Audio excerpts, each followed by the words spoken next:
ஏன்னா இந்த நடைபயணம் இது செய்யக்கூடாது, இதுக்கு எவ்வளோ தடைகள், எவ்வளோ வழக்குகள், காவல்துறையில் என்னென்னமோ போட்டுக்கிட்டு என்னென்னமோ நடந்தது. ஆனாலும் எல்லாத்தையும் நம்முடைய வெற்றிவேல் முருகன் அவர் பார்த்துக்கிட்டார்.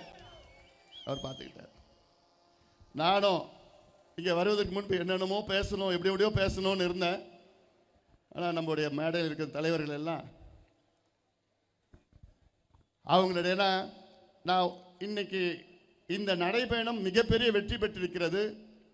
ஏன்னா நான் பேசுறதெல்லாம் உங்கள்கிட்ட நான் காணொலியாக நான் போட்டுட்டேன். ஏன்னா எப்படியா என்ன பேச விட மாட்டாங்கன்னு தெரியும். அதனால தான் முன்கூட்டியே நானும் ஒரு அரை மணி நேரம் வீடியோ போட்டு சரி இதெல்லாம் பேசியாச்சு அப்படின்னு. இளவரசர் உங்களுக்கு பேச விடலையா? சரி, நல்லது, பண்ணையாச்சு. அந்த வகையில் இந்த நடைபயணம் என் வாழ்க்கையிலே மிக முக்கியமான ஒரு நடைபயணம். நான் 28 ஆண்டுகளாக களத்திலே பொது வாழ்க்கையில் ஈடுபட்டிருக்கின்றேன். களத்தில் இந்த 28 ஆண்டுகளில் எத்தனையோ நிகழ்ச்சியில் நான் கலந்திருக்கின்றேன், எத்தனையோ மாநாடுகளை நடத்தியிருக்கின்றேன். இன்னும் சொல்ல போனால் எத்தனையோ நடைபயணங்களில் நான் கலந்து கொண்டிருக்கின்றேன். இந்த மண்ணிலே 3 நாள் நடைபயணம், ஒகேனக்கல் தர்மபுரி உபரிநீர் திட்டத்தை நிறைவேற்ற வேண்டும் என்று 3 நாள் ஒட்டுமொத்த இந்த மாவட்டத்துக்கு நான் சென்றேன் நடைபயணமாக. ஏன் காவிரியை காக்க வேண்டும் என்று 3 நாள் பில்லிகுண்டிலிருந்து பூம்புகார் வரை 3 நாள் நடைபயணத்தை மேற்கொண்டேன். 2 நாள் வைகையை காப்போம் என்று மேகமலை வெள்ளிமலை அடிவாரத்திலிருந்து RS மங்கலம் ஏறி ராமநாதபுரம் வரை 2 நாள் நடைபயணத்தை மேற்கொண்டேன். தாமிரபரணி ஆற்றை காப்பாற்ற வேண்டும் என்று 2 நாள் நடைபயணம். பாபநாசத்திலிருந்து புன்னகாயல் வரைக்கும் 2 நாள் நடைபயணம். பாலாற்றை காக்க வேண்டும் என்று பில்லூரிலிருந்து சதுரங்கப்பட்டினத்தில் 2 நாள் நடைபயணம் மேற்கொண்டேன். அத்திக்காடு அவிநாசி திட்டம் 2 நாள், மேட்டூர் உபரிநீர் திட்டம் சேலத்தில் பாய வேண்டும் என்று 3 நாள் நடைபயணத்தை மேற்கொண்டிருக்கின்றேன். காவிரி பகுதி, காவிரி டெல்டாவை பாதுகாக்கப்பட்ட வேளாண் மண்டலம் அறிவிக்க வேண்டும் என்று 3 நாள் நடைபயணத்தை மேற்கொண்டேன். அந்த காவிரி பகுதியில் பெட்ரோ கெமிக்கல் மண்டலம் வரக்கூடாது என்று 3 நாள் நடைபயணத்தை மேற்கொண்டேன். இப்படி எத்தனையோ நடைபயணங்கள், எத்தனையோ மாநாடுகள், போராட்டம், ஆர்ப்பாட்டம். நான் அமைச்சராக இருக்கிற நேரத்தில் எத்தனையோ நிகழ்ச்சியில் நான் கலந்திருக்கின்றேன். ஆனால் அனைத்து நிகழ்ச்சிகளையும் விட எனக்கு மிகவும் பிடித்த இந்த நிகழ்ச்சி இந்த 100 நாள் நடைபயணம். இந்த நடைபயணம் தொடங்குவதற்கு முன்பு என்னுடைய மனநிலை ஒரு மாதிரியா இருந்தது. உங்களுக்கே தெரியும் எப்படிப்பட்ட ஒரு சூழலில் இந்த நடைபயணத்தை நாம் தொடங்கினோம். மன உளைச்சல், மன அழுத்தம்,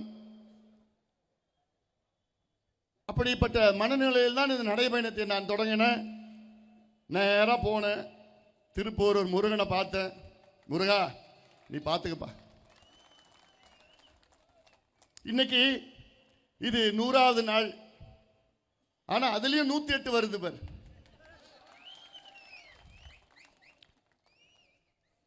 ஏன்னா 100 நாள் 100வது நாள் தருமபுரின்னு திட்டமிட்டோம்.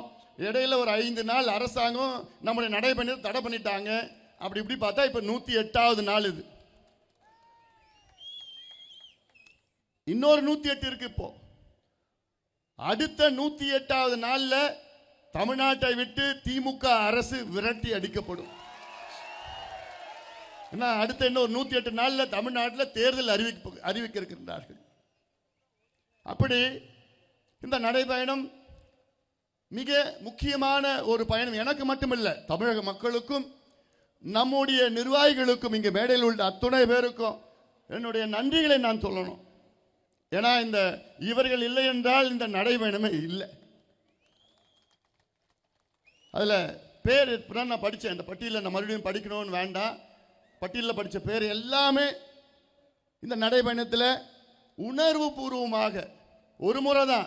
நீங்கள் போய் எங்கே பார்த்துக்கிங்கன்னா எந்த ஒரு நாள் 5 நாள் 10 நாள் அங்கேயே தங்கி எத்தனையோ பேர் சொல்லணும்னா எல்லார் பேரும் நான் மறுபடியும் சொல்லணும். நான் உங்கள் அனைவருக்கும் என்னுடைய மனமார்ந்த நன்றியை நான் தெரிவிக்கின்றேன். இந்த நேரத்தில் எல்லார் பேரையும் நான், அது நம்ம செல்வகுமார் தலைமையில் இவ்வளோ போய் வைத்தி அவர்களோ, ஜெயராமன் பேர் எல்லாம் ஆலயமணியில், நம்ம டிஎம்டி இருக்கிறார், டிஎம்டி அவங்க ஆளுங்க இல்லைன்னா என்னை தூக்கிட்டு போயிட்டு இருப்பாங்க நிறைய நடைப்பயணத்தில். நிறைய ஏன்னா பிடிச்சி நான் நடக்கிறப்போ பிடிச்சி இந்த பக்கம் அந்த பக்கம், ஐயோ நம்ம பிள்ளைங்களுக்கு அன்பு தொல்லை அதெல்லாம். அதனால் அவ்வளோ.